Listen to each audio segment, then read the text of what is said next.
power steering pump on a Scion XB. This one's a 2006. I couldn't find any good videos on it, so I figured I would make one.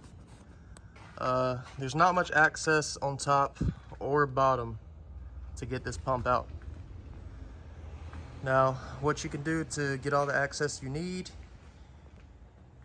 is just remove the axle. And I'll show you right here. As soon as you remove that axle,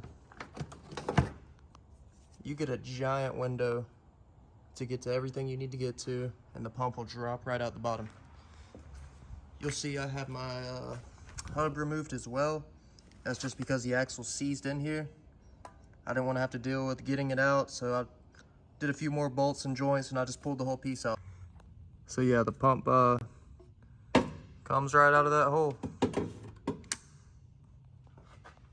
I'll show you, I left the bracket in there and just unbolted it from the bracket. Also, there was another bracket I took out of the way. Right here. It bolts to the manifold and the block. Just get that out of your way. She pops right out. Thanks, guys.